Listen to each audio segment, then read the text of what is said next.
कान्हा ऐसे बसो मेरे मन में, जैसे तुलसा बसे आंगन में।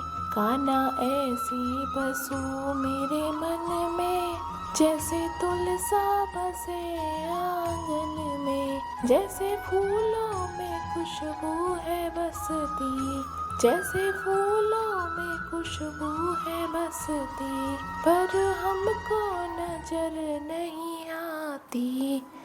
ऐसी खुशबू बसा दो मेरे मन में, कोई देखे ना तुमको हम में। ऐसी खुशबू बसा दो मेरे मन में, कोई देखे ना तुमको हम में। हिंदू धर्म में तुलसी जी को अधिक महत्वपूर्ण माना जाता है।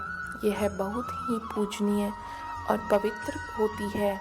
कहते हैं कि सभी घरों के आंगन में तुलसी जी होती है, वहाँ पर हमेशा सकारात्मक ऊर्जा का वास होता है। वहीं कार्तिक मास 29 अक्टूबर 2023 से शुरू हो चुका है। हिंदू धर्म में इस दिन का बहुत ही महत्व होता है। कार्तिक माह में तुलसी पूजा अधिक फलदायी मानी जाती है। हालांकि हर घर में रोजाना तुलसी जी की पूजा की जाती है, लेकिन कार्तिक मास में इनकी कथा सुनने से भगवान गणेश जी व शिव जी की कृपा आप सभी पर बनी रहेगी। वहीं तुलसी विवाह भी नज़दीक ही है। अब हम जानते हैं तुलसी माता की कथा।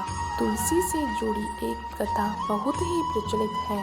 श्रीमद् देवी भागवत पुराण में इनके अवतरण की दिव्य लीला कथा भी बताई गई है। एक बार शिव ने अपने तेज को समुद्र में फेंक दिया था। उससे एक महातेजस्वी बालक का जन्म हुआ। यह बालक आगे चलकर जालंधर के नाम से पराक्रमी दैत्य राजा बना। इसकी राजधानी का नाम जालंधर नगरी था। दैत्यराज कालनेमी की कन्या वृंदा का विवाह जालंधर से हुआ। जालंधर महाराक्षस था।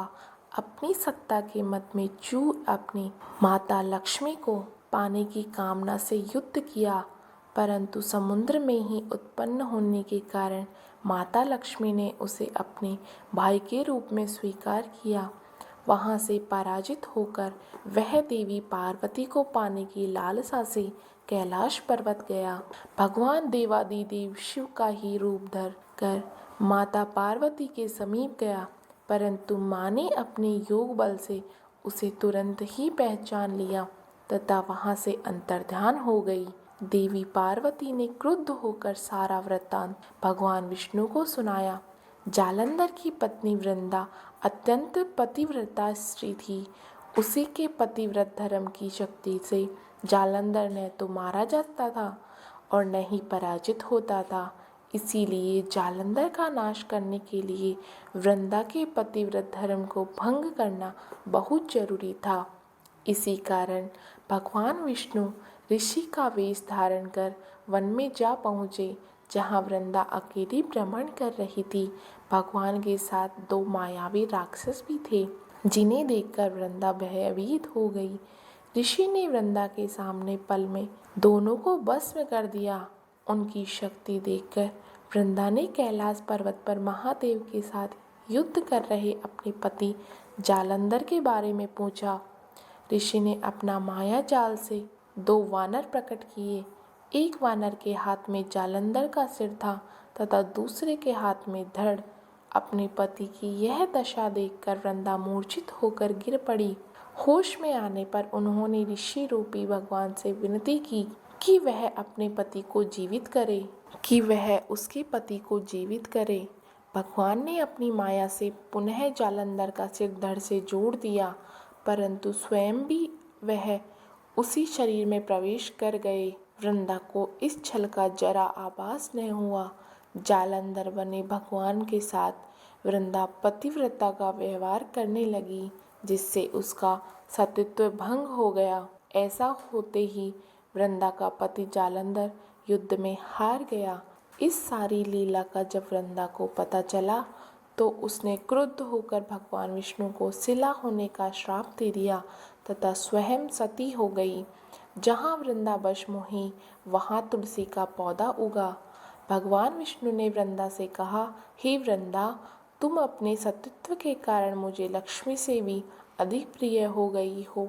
अब तुम तुलसी के रूप में सदा मेरे साथ रहोगी। जो मनुष्य भी मेरे शालिग्राम रूप के साथ तुलसी का विवाह करेगा, उसे इस लोक और परलोक में विपुल यश प्राप्त होगा। जिस घर में तुलसी होती है, वहाँ यम के दूत भी असमय नहीं जा सकते। गंगा व नर्मदा के जल में स्नान तथा तुलसी का पूजन बराबर माना जाता है, चाहे मनुष्य कितना भी पापी क्यों न हो।